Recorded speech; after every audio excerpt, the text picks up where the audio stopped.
Wake up call, Nancy, May 25, 2015. I woke up this morning, in the last few days of bronchitis, feeling a bit down and tired. I ate very little breakfast and then came upstairs to my computer.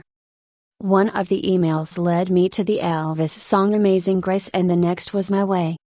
They were both so inspiring and found their way into my heart. That led me to see probably the last concert he did, and very last song he did, back in 1977. See the links below. This brought me into a place in which I went back in life to my days of growing from a 3 to 4-year-old, to a young wife and mother. A lot happened in those times, and lots was experienced to teach me how to live my life according to the circumstances, and according to how others taught me through their example. What I realize now is that was not wrong, it was the way it was, and it taught me what it took for me to enjoy my life the best way I know how. To begin with, I was open to who I truly am, but I was conditioned to close up to that truth, as so many of us were. I thought that the world I was living in was the only world there was, that everyone knew. In one respect I was right. That was our world that we created. That was the world that we were living in and spend our days creating. After exploring my memories of Elvis, I then went into my email to read the latest poof, and zap, information. What I experienced there brought me back to those days I just spoke of, the world that we created growing up. For me it was a world of small town life. As a child and teenager, most of my summers were spent outside with friends having fun playing, swimming, getting together and talking, sharing with each other, getting back home in time for lunch and supper. Some of those days were also spent with family. I had a wonderful family, of good size. Holidays were spent with my grandparents who lived 6 miles up the road in a big 2-story house. The dining room table filled with 10-12 adults, and the smaller kitchen table held all the kids. When the meal was over, the men would go outside and laugh and talk with each other, while the kids played ball, or hide and seek. The women stayed inside to clean up the dishes, food, etc. Much easier to do on their own, rather than try to make sense of how the men would offer to help them. They knew what they were doing, and I'm referring to the men as well. The small town life can evolve, just as all of life does. We can experience that same kind of life in the new way of being.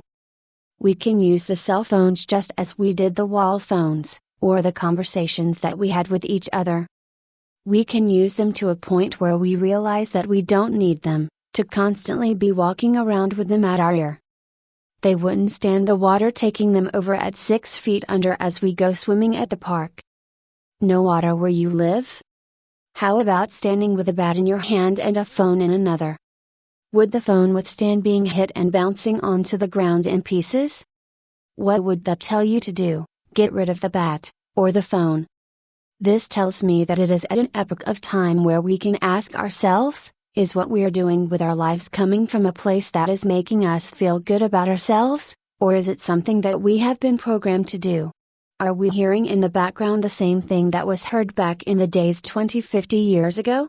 What did we hear from our parents after a day of playing with friends, swimming, etc.?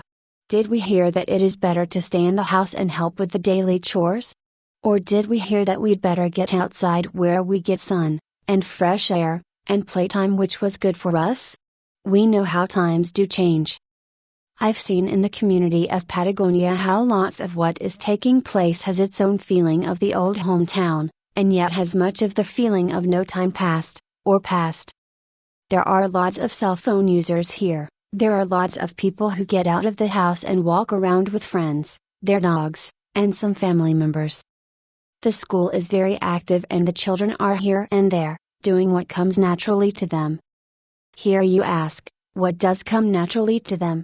These are signs of the changing times, that is, some ways do not change, they evolve into the same kind of energy of being together and being one, in what they like to do.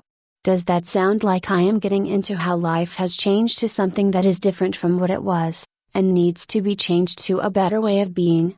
I think not. I see this town, and I'm sure so many other, that are living in the energy of now, And then, and to be, just as it always was. If you see that, then you must see that nothing is wrong with the progress we're making.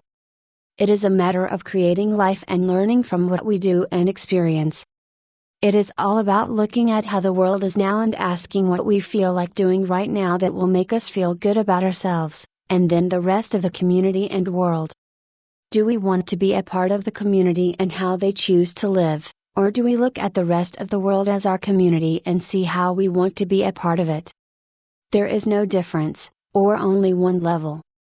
We were all part of the community, no matter the size and the number of people. Whatever makes us feel good about our decisions suits us, and the community. We can focus our choices on the town we live in, or on any part of the rest of the world, including all of it. It will be imperfection for us, and for them all. It can be amazing what comes to any of us when we experience something that gives us the quiet time to look at our lives and consider what we have chosen for it. Where do our choices come from, and are they the same ones that we come to after the quiet time fades away, and we once again are ready to move on to our next choices? Are they still the same ones we made before the quiet time, or do they have a different venue? All we need do is let it go. Let it be what it will be, and play with it, swim and climb trees that are golden and flowing. Be in the best moment that we create for ourselves, and know that we're in the perfect place of the moment right now, right here. That's the gist of what I've been feeling this morning after waking up with a down feeling. That has been replaced with a feeling of, I know how to make my world feel better than it does right now. And having done it. To sit and write your heart out, or to sing, when my voice gets ungraveled, are for me the best ways to return to my peace, joy and love of life.